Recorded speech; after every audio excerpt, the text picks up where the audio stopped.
We're watching live pictures tonight, right now, a massive parade underway in Beijing as the Chinese President Xi Jinping is showing off his country's arsenal and military might to the world and to the more than 24 foreign leaders who are there in person attending this military parade that includes those from Russia, North Korea, and Iran. In a speech just a few moments ago, President Xi warned that the world needs to choose, as he put it, quote, between peace and war. I want to get straight to CNN's Ivan Watson, who is live on the ground in Beijing. And obviously, Ivan, we're watching this play out and just seeing, how extensive this military parade is so far. What's clear to you from the message that China is trying to send tonight? This is a message of strength. This is a message of victory. After all, they are commemorating the 80th anniversary of the surrender of Japan. China was a major battleground in World War II for 8 long years, to the tune of perhaps around 20 million Chinese casualties during the Japanese military's invasion and occupation of parts of China. This is a demonstration to China and the world that China is strong, it can protect itself, and that Xi Jinping is the ruler of this country. He has just done a review of the troops in his presidential limousine, and now we're being treated to scenes of uniformed soldiers with helmets, jogging alongside tanks and other military vehicles and jumping into them. We're seeing drones on display, and they will be part of the parade that is at hand here. Caitlin, I think on the one hand, this is a demonstration of Chinese military muscle and discipline. It's a scorching hot day here in Beijing, and the troops are out in full uniforms and helmets, jogging, marching in unison. But by the same token, there is a demonstration of China's friends outside of China. And I think one of the enduring images that will emerge from this is of Xi Jinping walking up a red carpet towards the Tiananmen Gate, from where he and other world leaders have been reviewing this parade, and walking alongside Russian President Vladimir Putin to his right, North Korean leader Kim Jong-un to his left. Those two very important guests, the VIPs, and demonstrating how important they are to Xi Jinping himself by placing them front and center during what is effectively a Chinese celebration here. Yeah, it says so much just to be able to see these images. I mean, it's a pretty striking show of force just to see them all standing side by side watching this play out.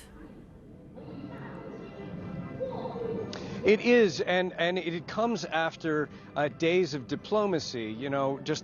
This weekend, China was hosting this regional security grouping called the Shanghai Cooperation Organization, and the North Korean leader was not in that. He's not a member of that group, but Vladimir Putin was there, as was the Prime Minister of India and leaders of dozens of other countries, and the message there was much more pointed and directed at the U.S. and calling out bullying, in the words of the Chinese leader Xi Jinping, a Cold War mentality. These are all code words that he and the Russian President Vladimir Putin use to criticize international relations that they would argue have too long been dominated by the U.S., effectively since the collapse of the Soviet Union, and that these two leaders have chafed at, and they have been calling for what they claim would be a more equitable world order, a multipolar world order. So there is a lot of symbolism that we are seeing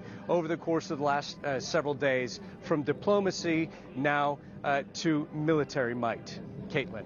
Yeah, Ivan Watson, will continue to check back in with you, keep us updated with what they're seeing on the ground in Beijing and on these just striking images that we're seeing here.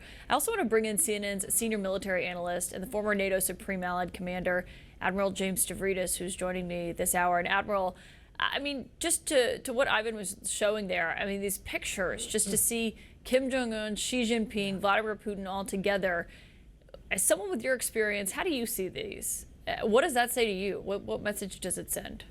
Let's start with the iconography here. Pretty powerful. You're seeing very capable, very sophisticated military aircraft. You're seeing bold young Chinese soldiers leaping into armored personnel carriers. I'll just make a side point here.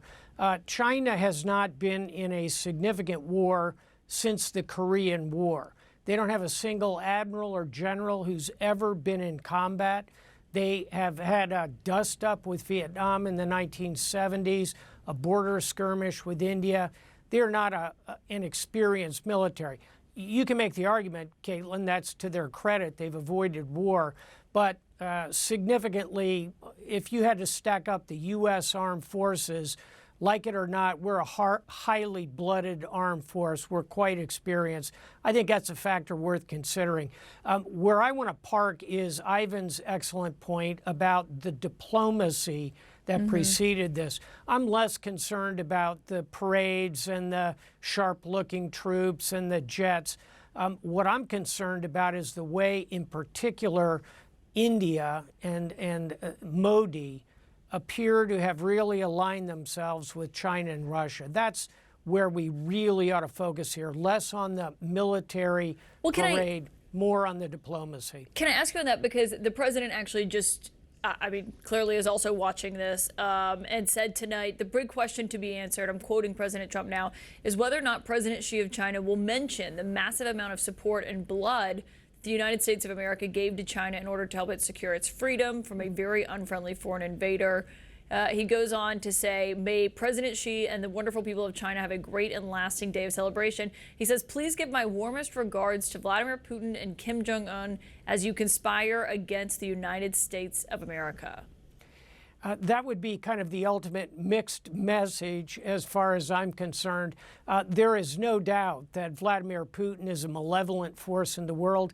Kim Jong-un is running a criminal enterprise disguised as a nation, and both of them are being supported by China. That's unfortunate from a U.S. perspective. What we ought to do about it, Caitlin, back to India, we ought to do everything we can to kind of pull India, the world's largest democracy, back toward the West and allowing them to drift into the orbit of Putin and Xi. Enormous diplomatic mistake. Yeah, and of course, India is facing huge tariffs because of that. China is not facing tariffs because of the oil it's getting from Russia. Admiral James Stavridis will continue to watch all of this. It's always great to have your expertise here on the show, so thank you for joining. Thanks, Caitlin.